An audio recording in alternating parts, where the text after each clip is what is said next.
Our Okay, first hey one, it's everyone. forgiven. Welcome to our little podcast, Pebbles Rebels. Before we kick off, I would like to acknowledge the traditional custodians of our land and pay respects to elders past, present, and emerging.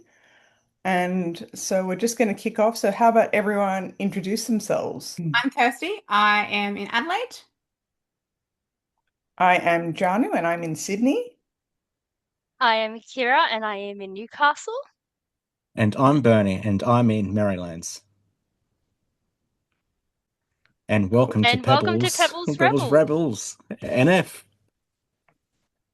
We thought this week we'd start off by, sharing our NF stories. So, Kirsty, why don't you start off with your story? Yeah, so I was diagnosed in primary school as a result of chronic headaches from about, I think, year three or year four. And from there, I've sort of come into contact with Children's Tumor Foundation and sort of I guess, learned a lot more about NF and the supports that are available through that organisation. As in Adelaide, it's very difficult to actually get a lot of support because there's no special clinic. Flown to Sydney on a few occasions to see the clinic there, and yeah, it's just a bit of fun, I guess. Well, not really fun, but yeah. Go ahead, Kira. So I was diagnosed when I was 3, almost 4. I was very sick in hospital with rotavirus. A young doctor walked in and was assessing me, saw the cafe au lait spots that I had all over my body, and he turned to my parents and said, I think she has NF. We've just learnt about this in class, and that's when I was diagnosed. I had major bottom jaw surgery because I have a tumor in my cheek that was pushing and digging into my bone, moving my jaw sideways. So I had that done in 2018. I've been to many, many family camps like 20 years ago, where I've met my best friends of now nearly 20 years next year. And we've shown off our bodies to each other really and just say, is this normal? Um, I've been on medication trials. I've been to Sydney, Westmead a lot throughout my childhood for the MRIs, CT scans. I'm also quite fortunate in my journey as I haven't had many external tumors. Most of mine are internal. I literally don't know what else to say. That's pretty much my journey at the moment. So, did you find that, the camps helped and like having other friends with NF to sort of, I guess, compare notes with? Did you find that really helpful? Oh, most definitely. Because then it felt like we weren't alone as children. Like we were able to make friends with people that were able to understand, and our parents would be able to talk to the other parents and just compare notes and be there to support one another. And the reason why I still go to the camps now as an adult is to show the parents that it doesn't really affect me. And I'm there to show the children, look at what you can do. You can become a childhood educator. You can drive. You can have an amazing life with this genetic condition. I am there as a role model. That's brilliant. And so I'm just going to take this Hmm. moment just to shout out the awesome team at CTF who are responsible for the camp. So that's the Children's Tumor Foundation. So Yep, they big do an ups amazing job. to the Children's Tumor Foundation. You guys are absolutely brilliant. So thank you. We love Um, you guys yeah, so we love you much. guys. Because if it wasn't for you guys, this probably would have never have happened. Like Yeah. this podcast probably would never even been thought of if we didn't go down to Canberra. Yeah, Yes. So, Yes. yeah, as a quick background, another little segue, the four of us carpooled in my car, and I got everyone to Canberra and back to Sydney in one piece. Um, and Woo! and we just kept the group chat going after that, and Yep, a I think fabulous was bond was forged. Mm. yes, and I think it was Kirsty that was like, "Hey, let's start a podcast." And I think it was literally like maybe 3 weeks ago we were Yeah, talking about it, and now it's just become a reality. And we're like, yeah, the reason why we also started this podcast was to support one another, but also to support other people out there that might not have that support for their NF, to show that they're not alone and just raise awareness about it and just be there for each other, really. yeah, yeah. Because that community is just so important. Bernie, your turn. Oh, geez. No Okay, pressure. there really wasn't a diagnosis journey for me. Thanks to my mum, because I inherited it from my mum. So as soon as I was born, they said, "Yep, he's got it." 'Cause the abnormally large head, a few cafe au lait spots. So yeah, I grew up going to hospitals and doctors, and I grew up thinking, "Oh, this is normal." So because I didn't know any Mm. different. Yeah, Um, but because we were onto it straight away, especially my mum, always had to do these like coordination exercises growing up, because it really did help me with school and with sports and everything. But at the time, I didn't understand because my parents never told me until I was quite old what I had. And I always thought, why doesn't Michael, my brother, why doesn't he have to do these exercises? How come he doesn't have to go to the doctors? How come this, that, and the other? And yeah, I struggled through school because of the bullying, because I was ultra skinny, big head. Um, I was the dumb one, the dumb one in class. Um, but I never let it stop me doing what I wanted, which is good. I wanted to be a chef. I became a chef. Um, I've cooked for some of the most powerful and uh, like actors in the world. so Just as a side note, sorry. hang on. So wait, so you're a chef and you haven't cooked something for us? What gives, Bernie? How rude. Oh, I know. I lost my passion, and if you lose your passion, it shows. So I wouldn't do that to you guys. Fair. Um, so yeah, I traveled the world. I moved away from home at 23 to the other side of the world by myself. Didn't know a soul in the world. Made some awesome friends. Came back, and shortly after, I met my future wife. And when things got serious, my parents said, "Look, here's some more information about the NF." And that's when I learnt, because I used to think it was just the lumps, but as I read through this information, it was the learning difficulties, the bad coordination, the bad time management. Um, Everyone here, the list goes on and on. And that's when the penny Definitely. dropped, because yeah, I was always so hard on myself, thinking, why am I so dumb? How come I can't remember, simple things? So Yeah. it's taken a lot to take all that back. Thinking, I can't be hard on myself. I can't be hard on myself. It's not your fault. Um, so yeah, but I have two great children thanks to medical science. We did PGD IVF, and for those who are going to listen to this, the PGD stands for pre-genetic diagnostics. So you go through basically the same IVF process, except with an extra step. They take a couple of cells out of the embryo, and they can test that to see if you have IVF, if they have the NF. And yeah. Yeah. Um, And later on we can actually maybe do a whole episode on it. And so we'll grill Bernie Yeah. in deep yep, detail about the whole please process do. And I love, because I think it's a great thing to talk about because I see it in the Facebook groups all the time, like all these young people who are like, "Oh my God, is my absolutely. kid gonna have NF? What can I do? How Yeah. bad will it be?" And all of this stuff. And like some of them aren't even aware that this is an option. I- And I love Yeah. going to the camps, and you know, um, Ruth and Meredith, not that they're there anymore, unfortunately. I told them, and now they say, "Oh, Bernie, share this information." Um, Yeah. but it is costly. I've got to say that. it took 4 cycles for 2 children. Back when we did it, it was 16 grand a pop. And my daughter, she was a frozen embryo, and that was an extra 5 grand to defrost an embryo and implant that. So Yeah. it's affected my wife physically as well because she had to go through all the hormone injections, and it does. It affects not just you, but affects your family members as well.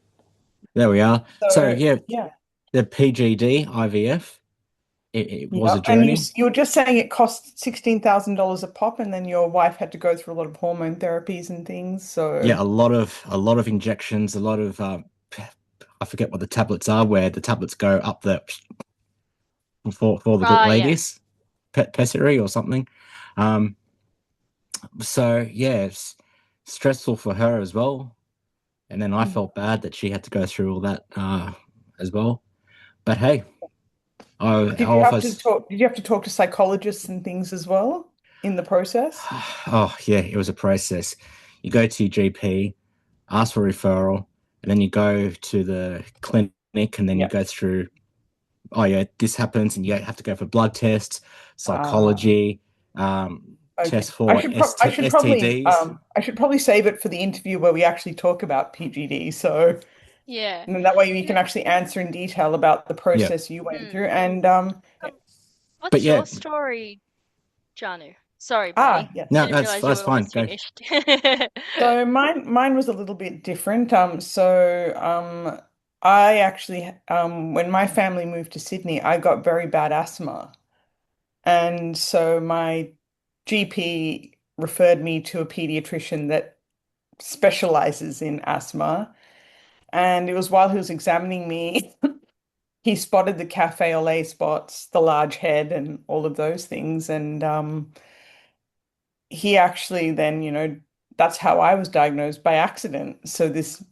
And this pediatrician, I guess he kind of info dumped on my poor mother about NF and all of that and scared the bejesus out of her. And there was a whole other story behind that, which I will share at a later date. But yeah, and so when I was first diagnosed, my extended family actually advised my parents not to tell anybody about my NF because they were worried that there'd be all this negative repercussions and things like that. So they wanted to protect me from that. So told my parents, look, to protect Janu, just don't tell anyone about it. And so I actually kept my diagnosis a secret for a very long time. And it was fine when I was younger because there weren't that many tumors. But as I Hmm. went through puberty, like the tumors just grew everywhere. And so when there's something different about you, people are going to ask questions. And when you can't be authentic,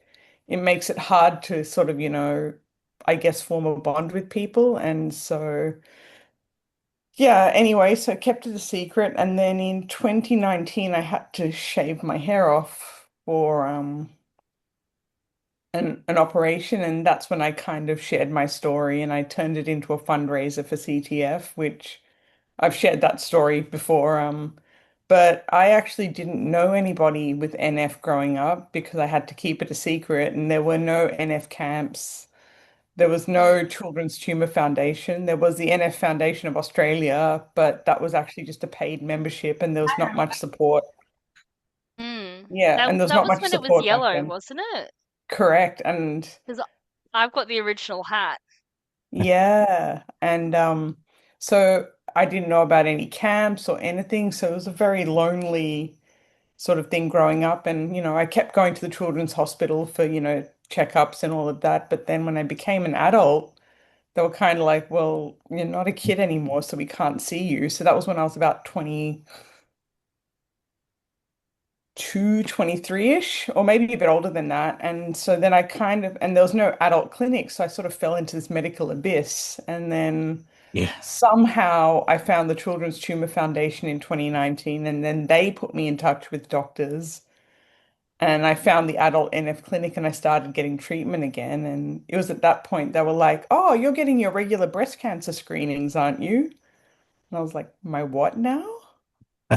And so then they go, okay, let's get that organized. And so that's another thing with NF. Like if you're a woman over the age of 30, you are in a very high risk of getting breast cancer cohort. So yeah, if you are over That's 30 and you have yeah. NF, make sure you get regular breast cancer screening.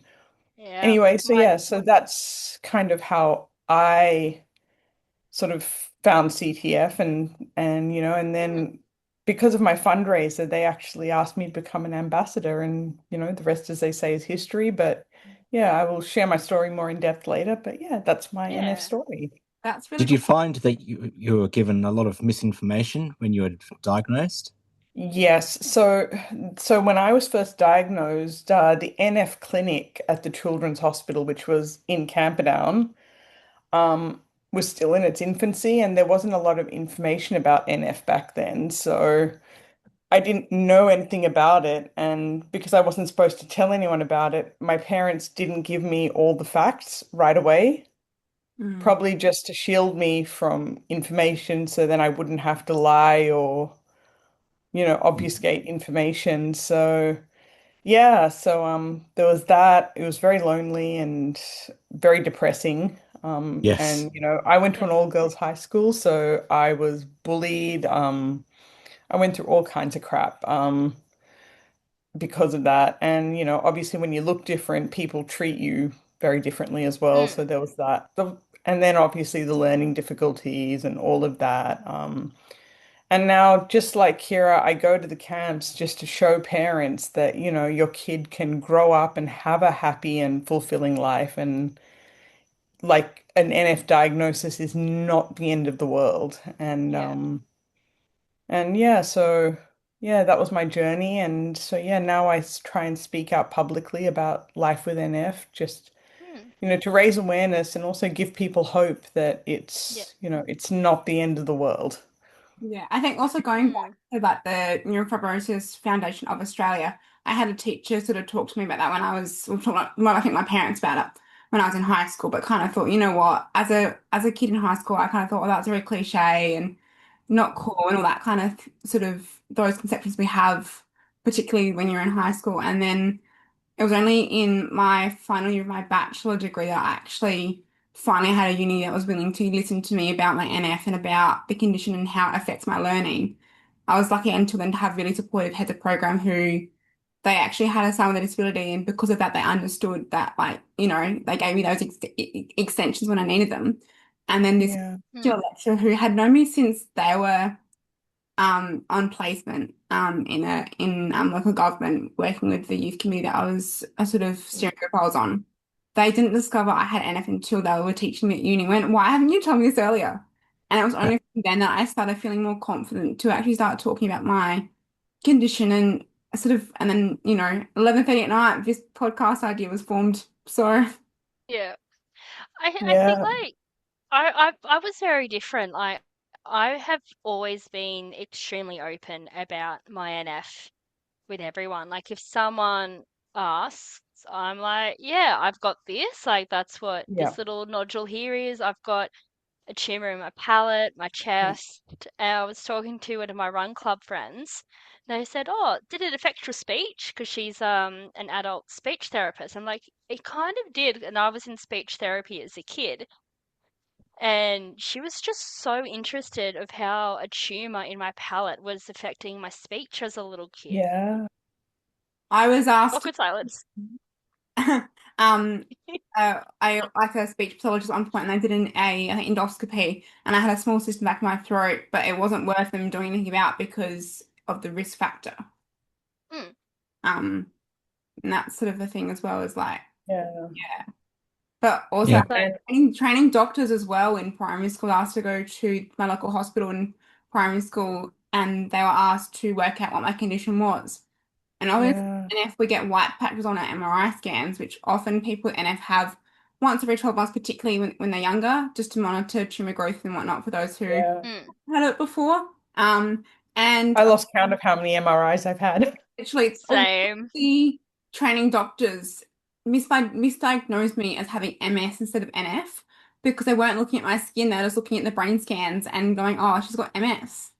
um, Mm, sit in the room and kind of keep silent because we all knew what we had, but it was also a learning curve. Yeah. All these training doctors coming through. So I think also, even though at the time I sort of was still trying to understand NF and that kind of thing, it was also really cool to be able to be a part of that learning experience for training doctors because a lot of mm, doctors were educating. Like, I'm not sure what you, Yeah. but my local GP, I'm trying to find a new one because the knowledge that is there is just not what I need. Like I'm not getting the support I need in Mm. SAT, let alone at my local GP level.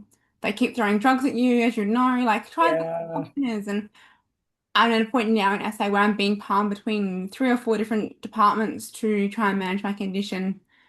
So once again, I'm looking at going back to Sydney to see the clinic in Sydney because yeah, it's just a real challenge here.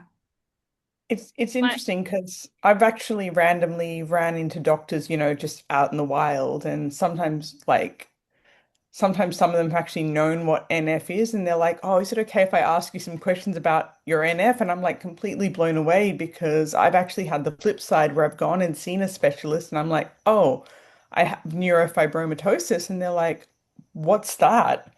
Yeah. And I'm like, I "All do right, get here we go." excited as well when someone goes, "Oh, I know what that is. Yeah. I know this person that has it." I'm like, "Yes, I don't have to explain what it is." That's what I love about going Yay! to the camps. Yeah. That's because Everyone they everyone understands at the camps you and don't have to be Yeah. self-conscious about it. I mean, I mm, still try and hide it from employers and friends that I make along the way, and because then you have to explain it and then explain the explanation, and yeah. Yeah. yeah, Yeah, I've hit an a wall recently only because of this podcast, and my store manager and line manager are kind of excited for it, and they're like, "Give us the link when it comes out," which is super exciting. Yeah. Um, Yeah. It's just like I guess go, be able to have that because I think also because of the nature of the condition, we are more reluctant to be open about it mm, because of the potential impacts it has got for our working life.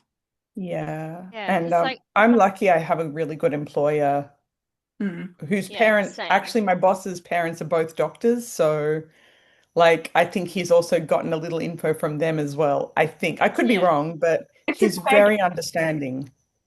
yeah. Well, Like, it, all it the definitely affects your working life. I mean, I remember mm, years and years ago when I was chefing, on the way out every afternoon, my boss would give me instructions, and sometimes I'd just write it down so I wouldn't forget.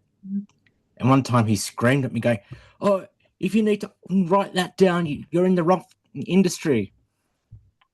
So I'm like, "Oh, okay." So then that made me really like, Mm, spin out and self-conscious. nervous, which makes, the situation even worse. Mm. Yeah. yeah.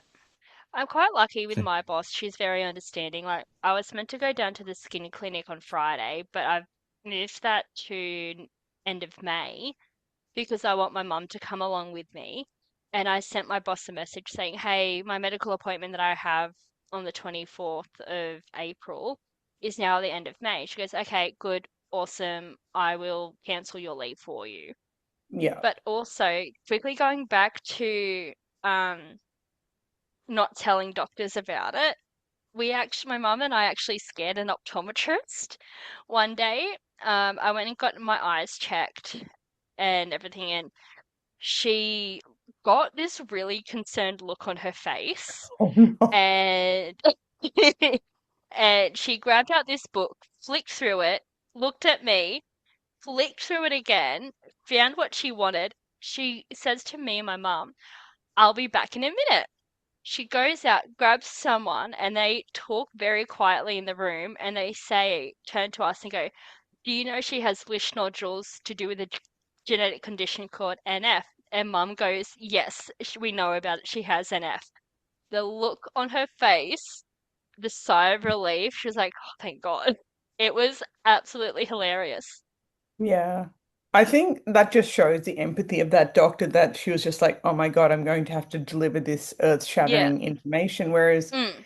in my case, this pediatrician grabs this big fat textbook, boom, puts it on Yeah. the table, opens it up to the page about NF, which has, all the scary stuff, all the Yeah. worst case scenario stuff in there, shows it to my mother and goes, I think your child has this genetic condition and blah blah blah, and Yeah. this can happen and that can happen and this can happen, and Did he like say neurofibromatosis or did he say von Recklinghausen's? I don't know. I'll have to ask my mother. I'll come back to you about that, but I'm pretty sure he said Mm. neurofibromatosis. Because that's originally what it was called. And Yeah. The Yeah, but scientific that's name because of the is doctor who yeah, discovered it, I think. yeah, the scientific name is von Recklinghausen's disease, and Yeah, the house name is neurofibromatosis. yeah. Well, it's called yeah, that for so long, and So think I've long. still got information somewhere. It's actually got yeah, von yeah, Recklinghausen's on it. yeah. Yeah. So, and Also, at one point they thought that that's what the Elephant Man had, yeah, because I've had a I few Yeah, people have just asked learned me, is that about it. Elephant Man's disease? And I'm like, no. Yeah. they're not Because like exactly sure. They're not when Yeah. 100% Beck sure if No, was he no, had it or didn't he have has it. a different he condition. has a Or the different thing Elephant that's very Man. similar. Yeah, because when Yeah. Beck was here, she logged into her HBO account and I said, "Oh, Elephant Man, he has an F." And she turns to me and she goes, "No, he actually doesn't." So I've gone 20, like maybe, I don't know, 25 years thinking Elephant Man had an F. And I've only just recently found out that he doesn't. Mm. Hmm. I think as well for you listeners as well is that often with NF we do jump our conversation from one thing to another. That is part of our condition in Yes. how we communicate really. It's weird. So yeah, sorry. Yeah. And that's also possible because another fun fact, a lot of people with NF are also neurodivergent. So that's like autism, ADHD, that I've got whole both. thing. Oh, so you're ADHD. Yep. Also, like I was trying to squeeze it in earlier. This is a prime example. I know, Bernie, your parents weren't open to you about what it was, but my family, my mum, my dad, have always been very open and honest with me. We've had conversations since I was maybe 12, 13 about children and how there's a high chance my child could inherit it. And I feel like it's just so different being raised, being very aware of it, and then like Yeah, you not, Bernie, not really knowing anything about it until later in life. Where yeah, from about 5 years old, I knew what it was. yeah, And I was Yeah, very comfortable and confident in saying what it was. And back then, I couldn't say cafe au lait spot. So I just said, oh, they're my special spots. Mm. well, yeah, they I told me. always said special spots. I think it was about 10, 9 or 10 when they told me Mm, because at one stage I was going to the ophthalmologist a lot, and they said, "Oh, look, you've got what your mum has. Mum didn't have that many mm, mm-mm. um, back then when I was that young." They said, "Oh, but you've got one in your eye, in your left eye." Oh, So wow. yeah, and they can't operate on it. They can't remove it because it did diminish Yeah, my vision a little bit. Like when I yeah, yeah, was going for all the zillions and zillions of tests. yeah, Um, and that's scared the crap out of me. And they said I've got one in my eye, and it might send you blind, but they're going to be on top of it. And yeah. um, mm, I I just wish they told actually, me everything else. yeah, yeah, I actually wish I didn't have to hide it. And look, I know that everyone was trying to protect me, but I think what they didn't realize at the time that they were actually doing more harm than harm good than good. because I went through so much turmoil because I didn't have all the facts, so I couldn't explain it to people. And now, like, like I'll tell anyone, don't be ashamed, tell people. Like, you don't have to, yell Mm, it from rooftops, but you don't have to hide it either because you didn't do anything to get this. You were born with it. It was, yeah, in most cases, it was a 1 in 3,000 thing that's happened to you if it's NF1 or 1 in 25,000 if it's NF2. But like, yeah, it's this very rare thing that just happened to you or you inherited it from a parent. mm, So there's nothing to be concerned about. I think also they've changed the like percentage now. So I think it's 1 in 2,000 births with the more recent statistics that have come out. But that Yes. probably takes yeah, any medical research as well. And obviously with like NF, and we've all got NF1, but there's NF1, NF2, and then schwannomatosis.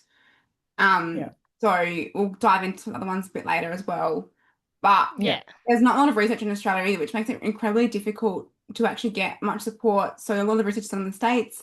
There's not a lot of funding in Australia. So there's a lot of unknowns as well with the condition, which makes it Yeah.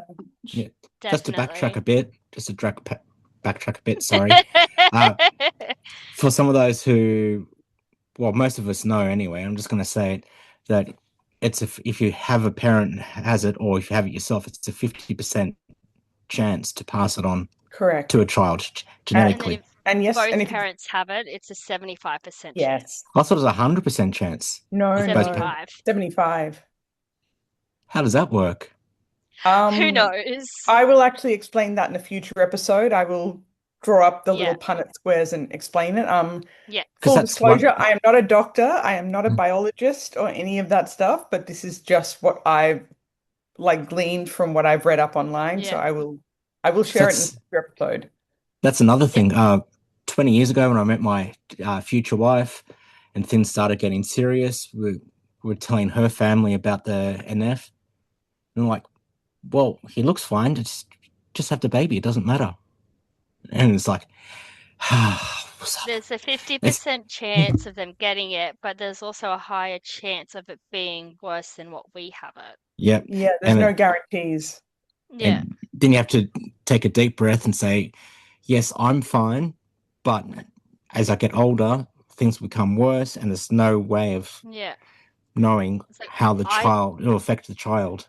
But also it's with like I don't want to put my child through what I went through as a kid. Oh God, Yeah, no. I same. don't want them to have this because I don't want them to be bullied. I don't want them to have the tumors and the constant doctor's appointments and the high Yeah, chance of getting cancer. Like that's a lot for a child to go through. Like it was a lot for us to go through and we had very little support back then. I think that's yeah, also why we started this podcast to show that you're not alone. We are here to support you. If you're struggling or whatever, message us on our Instagram and one of us will be able to help you. yeah. One of us will So help you answer. yeah, so to that point, we do have an Instagram channel, and the handle is Pebbles Rebels NF, and we are on Instagram and Facebook. Are we on TikTok as well, Kirsty? Or TikTok, we are on YouTube as well. So the podcast will go on YouTube and Yeah, Spotify, and I think Apple as yeah, well. Whatever platform yeah, it's on, it's going on because we want it to reach as many of you as possible to help you. many people. Oh, yeah. definitely. So please reach out to us, and just remember, whatever decision that you make for yourself medically, it is not wrong. Like you need to do what's best for you. And if you choose to have children, great. If you choose not to have children, that is okay too. Yeah, And, whatever medical decision you make, like that's up to you. And don't let anybody shame you for it or tell you what you should and shouldn't be doing because they're not in your shoes and they're not walking the journey that you're walking. yeah, And Definitely. I've had people who shamed my decision to choose not to have children and, which frustrated me, but I realized that, they haven't walked in my shoes, so they don't understand it. yeah, But you shouldn't let them drive your decision. I think And, also and Absolutely not. then that if you're getting an opinion from a doctor and you're not comfortable with what they're saying, it's like very okay to reach out for a second opinion. Particularly like yeah, yes, for example of that, I don't have a lot of supports in SA, so I'm actually reaching out to a clinic in Sydney to gain yeah, support. it's okay to ask for a second opinion. And heck, it is okay definitely. to ask for a third opinion. And you know I've gone I've had several health issues like sort of on top of my NF, and NF kind of I guess complicated it. And doctors told me that what I was experiencing was all in my head, and it was only years later when someone on a Facebook group said something and I was like, wait, this wasn't in my head. And I know that, anecdotal evidence is not like a scientific study and all of that, but anecdotal evidence is still evidence. And it kind of made me realize that what I was going through was actually real. Mm. And it did make me a little bit angry that I was, told by doctors that it was in my head. But anyway, my point is, sorry, this is what happens with NF as well. You tend to ramble.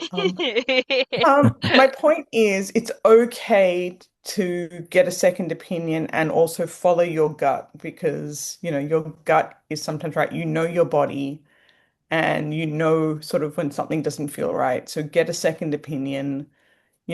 We're in Australia where we've got a very good healthcare system. So, if you are in Australia, it's okay to ask for a second opinion. I can't Yeah. speak for other countries, but yeah, Also, one thing I learned very early on was sometimes the doctors don't always know what's right. So I was getting chronic headaches in primary school. They were trying to throw different blood thinners at me to try and fix the issue. I said to them very early in the piece that there's an interactive whiteboard in my classroom, and I was noticing more headaches the days we were using that constantly. Once I had been removed from that class and didn't have as much access to that, that reduced my headaches dramatically. So sometimes, Mm, as Jano said, sorry, trust your gut and seek out those second opinions and third opinions, and more if you need to. Like, it's okay to ask questions. definitely yeah. is. Definitely. It's odd. And Totally going off subject here. Kirsty go just on. reminded me of the headaches. When I quit being a chef, my headaches halved. Wow. There you So go. Maybe I because your was, cortisol levels came down.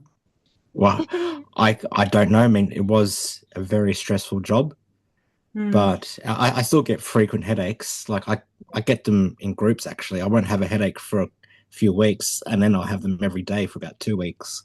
Yeah. But yeah, half the Yeah. headaches disappeared Wow. when I Yeah. Sorry, I stopped should cooking. explain. So cortisol is a stress hormone. So when you experience stress and things like that, your cortisol levels go up and cortisol is fine in most cases, but if you're experiencing stress for a prolonged period and your cortisol levels stay high, it can impact other areas of your physical health. So Yeah, I, like Bernie, headaches. I Yeah. don't know if sorry, I've been tending to find if I don't take Panadol or Nurofen at the first sign of a headache, the headache goes behind my left eye in an instant. You too? Yes, it hurts, and then if I don't take anything, it will turn into a migraine. yeah.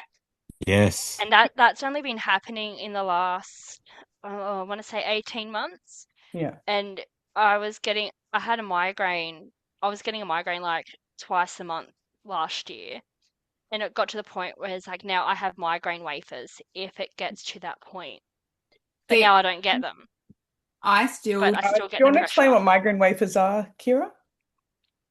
So they're just like a little wafer, and you just open the little packet and just pop it underneath your tongue, and it will dissolve, and it works like Panadol and Nurofen, I think. I don't know the science behind it. It just helps reduce Yeah. the intensity of the migraine. Yeah. There are drowsy ones, there are non-drowsy ones. I've got the non-drowsy Yeah.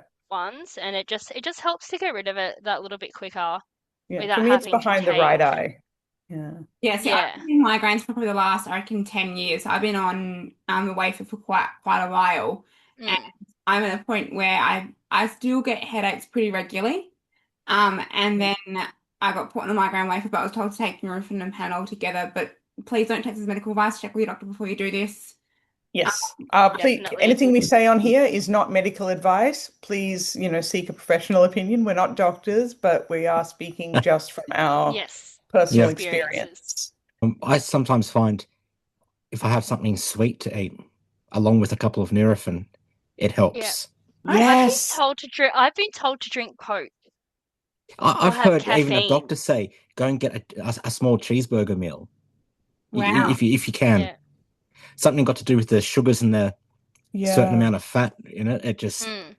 Because people say, oh, caffeine's bad for migraine, but I find if I drink a cup of tea or coffee, it makes it better. But It Sometimes helps it, with again, horses for courses. it yeah. sometimes it doesn't help, other times it does. But I find like I can still sleep after having a coffee in the evening, which is weird. Like some people can't. Also, because we're doing this as volunteers, that's why our Zoom's free and we ran out of time and have to cut it together. So, but Yeah. So Yeah. how about we Anyway, end the podcast we or this episode here and yeah. please stay tuned. There will be more episodes and happy NF Awareness Month to all the NF warriors out there. definitely it starts today, and we're hoping to do one a week to start with, maybe less, Yeah. maybe more, depending on how we go. But keep an eye out on our socials. You'll see stuff come up. We're super excited to start this journey. Yeah. Yeah. Uh, Just remember you are not alone. Bye. Catch you on the side. We have NF, but it doesn't have us. Way to go. So, yes, to our NF community, if you would like to join us on our podcast and be interviewed to share your story, please drop us a DM on our Instagram or Facebook. So that's Pebbles Rebels NF and join the rebellion. See you, everyone. Bye. Bye. Bye.